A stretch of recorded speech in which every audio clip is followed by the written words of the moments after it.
Hello and welcome to another update video about Bitcoin. Yeah, needless to say, we haven't really seen much movement as a result of CPI. I think the US stock market got a little bit of a boost, but crypto is just frozen, yeah, completely frozen at the moment. We take a look at the structures, also the micro count that's possible here. Nothing changed to my previous video, but we talk about the possibilities. Again, well, not really the possibilities, we talk about the probabilities, because we're not really too concerned about possibilities, because anything is possible, but we are interested in the probabilities, you know, what should really happen. Not so much into the could or can, more into the should. So let's take a look at what should really happen and what should play out here.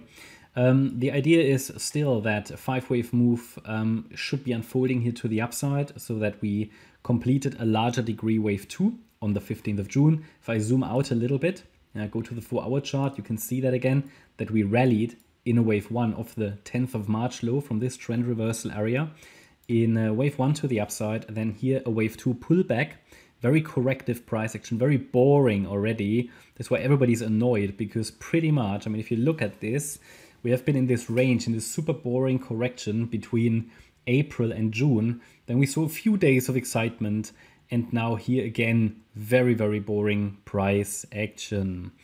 Now, let's take a look at the overall structure here of this swing low, the 15th of June. So if we look at this structure here, we can see that we had a wave 1, a wave 2, a wave 3. We're now probably in the wave 4 with one more high to come. This would again complete a 5-wave move. So this would be the wave 1, yeah, of the larger degree 3rd wave here, yeah, which is basically the same wave degree as the wave 2 that bottomed on the 15th of June. So 5 waves up, yeah, 1, 2, 3, 4, 5. This 4th wave is very long, very boring. And if I now go to the 1-hour chart, we can do a bit of micro counting to understand where we really are. However, be aware that in such a wave 4, price action is very boring. It's very choppy. You're dealing with a chop here. It's it's very, very long and very, very up and down. That often happens in a correction because the market hasn't really made up its mind yet. It's just a balance of forces.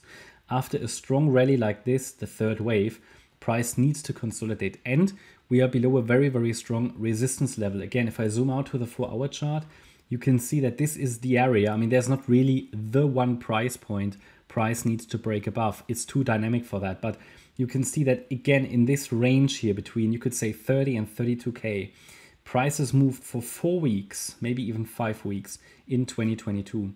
And also here now, we've been moving in this range now, I think for 3 weeks, nearly 4. And at some point it will break, yeah. It will be interesting to see if it breaks to the upside, as it did last time it came down, obviously. Maybe it's going the other way now. The thing is, if we really break above that range, it can go quite quickly. As you can see how quickly we came down, it should go the other way around quickly as well. And that would be in line with the Elliott Wave count, which expects a 3rd wave rally. Actually a 1/3 of a 1/3, which would be very, very, yeah, bullish.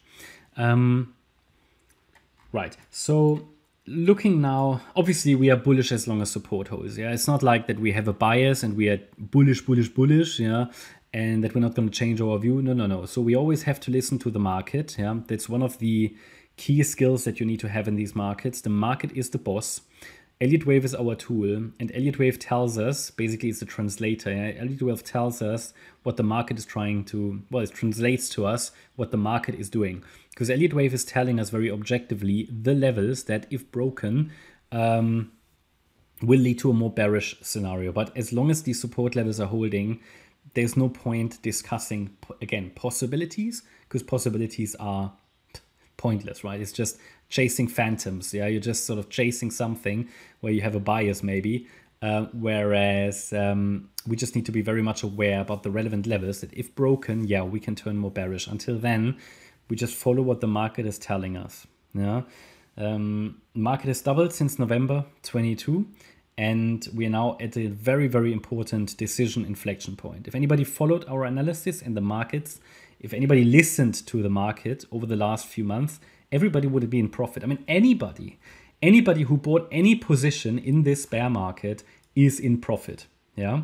I mean, we talk here about the period within the last 12 months. Anybody who bought any BTC in the last 12 months is in profit. So because of risk management, that's, we talk about tactics here, it obviously makes sense to possibly take some profits because, yeah, I mean, this is an important point. Price has doubled. Why not take some profits? But I always like the idea of having a core position, which I built throughout the bear market further, and I communicated that regularly. This core position is not going to be touched until we have significant movement. But obviously smaller positions can be used to take profits regularly, right? And then re-enter them as we make dips. Now, looking at the structure again and the micro count, the movement is very, very corrective. We'll go back to the 1 hour chart. Very corrective. So we have a wave W, an X wave, an overshooting X wave, basically a flat structure here. And the Y wave to the downside could be unfolding right now. In the Y wave, we have an A wave down, a B wave up, which was the top on Monday, and now a C wave down could be unfolding.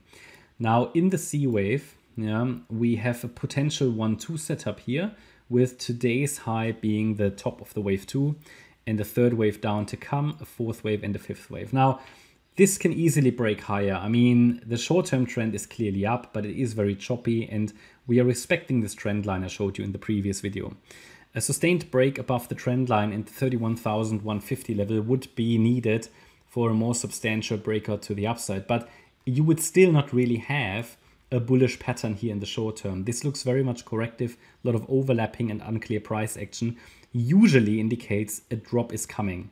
But this can, of course, extend a little higher before that drop comes.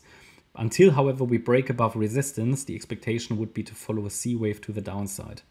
We need to keep an open mind that this B wave could extend a little bit, but until we really break above 31,150 on a sustained basis, I assume that this move down is going to happen and that we might just have to reset the B wave a little higher. But I'm still watching for a move down into this area around 29,080 in a C wave.